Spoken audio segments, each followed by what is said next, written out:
Muy buenos días. En esta oportunidad vamos a tratar la sesión de aprendizaje sobre gestión de la reproducción porcina, cerdas lactantes y vacías. El logro de la sesión es monitorear las cerdas lactantes y vacías de acuerdo a protocolos de buenas prácticas de producción ya establecidos. En los cerdos, una vez que ya se ha producido el parto, debemos hacer las observaciones correspondientes para determinar efectivamente que el parto ya concluyó.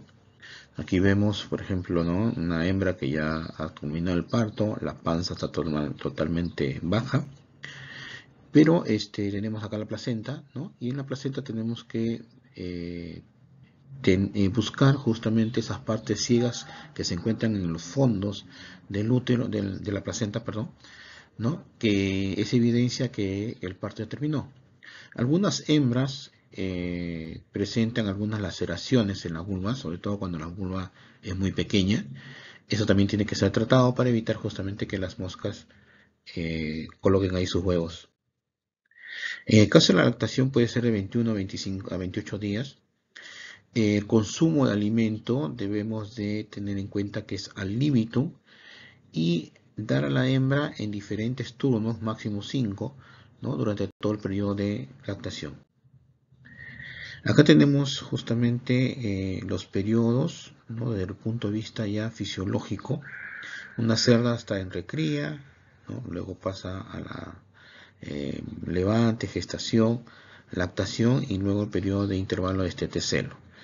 Entonces, en este periodo, ¿no?, de tanto de recría, levante y gestación, la hembra se encuentra en un periodo anabólico.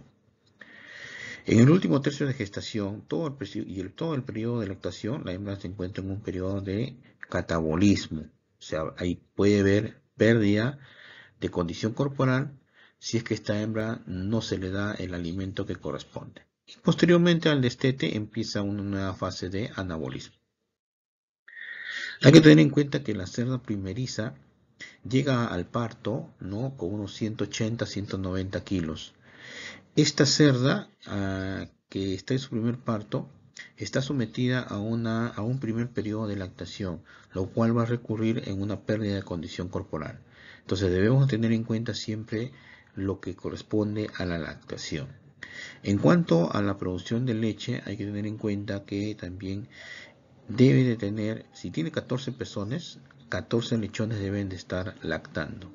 Pezón que no es lactado, ¿no?, en la siguiente gestación, en el siguiente parto, ese pezón también va a producir menor cantidad de leche.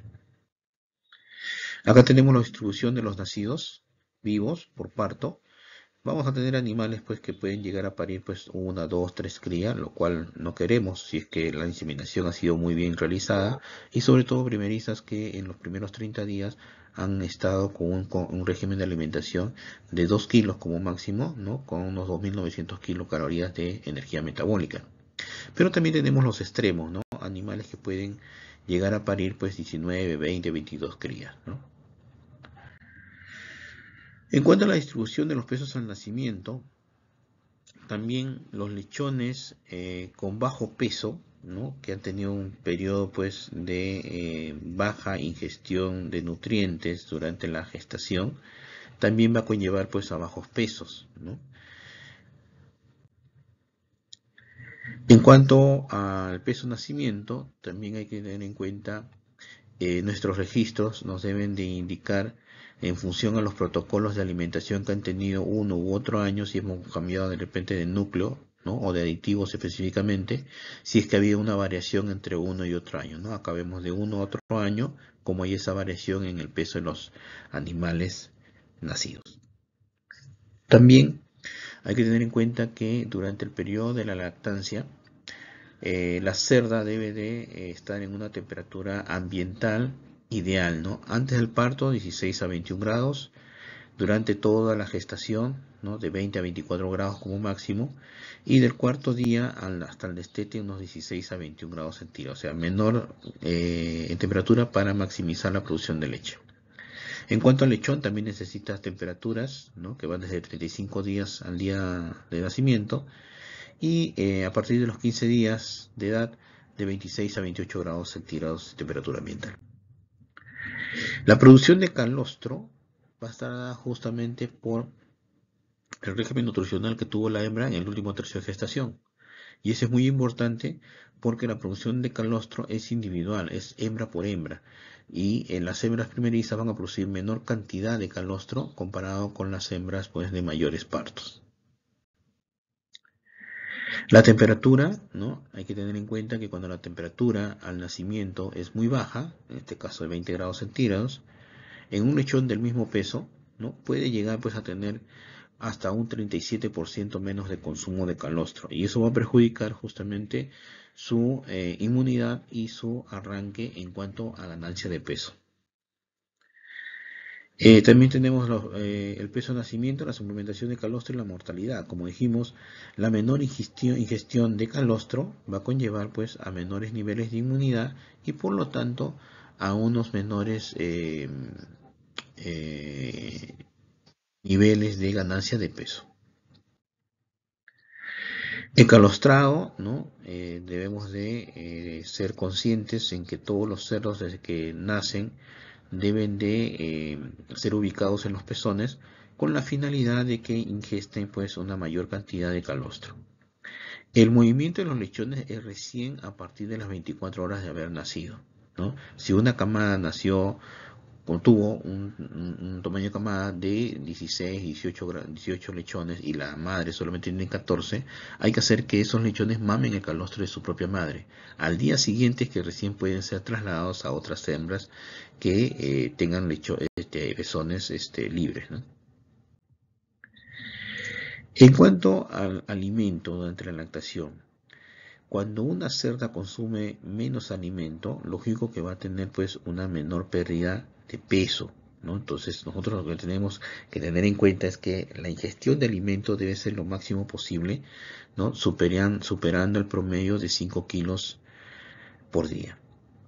Ese bajo consumo va a conllevar pues a una mayor pérdida de grasa dorsal, ¿no? Inclusive hasta masa muscular, lo cual va a perjudicar en el retorno del celo de la cerda. Hay que tener en cuenta que hay un estado metabólico desde que la hembra pare hasta que la hembra es destetada.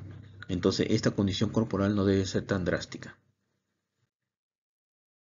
En el manejo post-destete, lo que nosotros debemos tener en cuenta es que la cerda no debe de haber perdido más de 23 kilos durante toda la lactación, ¿no?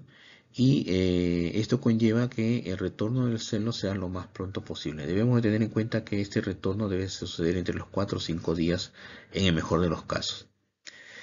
También debemos de tener en cuenta que a la cerda destetada darle todo el alimento que ella necesite. Debe de seguir consumiendo el alimento en lactación porque tiene mayores niveles de energía y es lo más recomendable.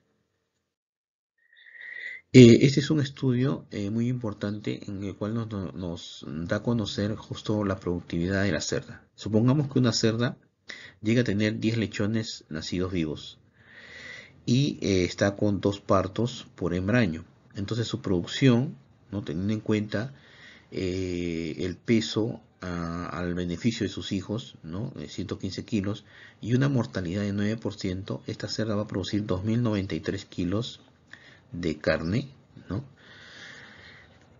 Comparado con una cerda que parió 12 lechones, también con 2% de 2 partos por hembraño, va a llegar a producir 2.511.6 kilos, ¿no? Miren ustedes la diferencia, 2.511 versus 2.093.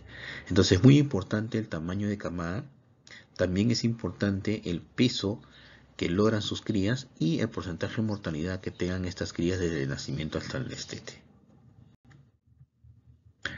Acá les muestro una estrategia de ejemplo de descarte de las cerdas que al momento de ser destetadas van a ser diferentes las variables, ¿no? Una cerda destetada es descartada de acuerdo pues a su tamaño de camada que tuvo durante sus partos, la producción lechera, el peso de las camadas al destete. Bueno, es mucho. Gracias.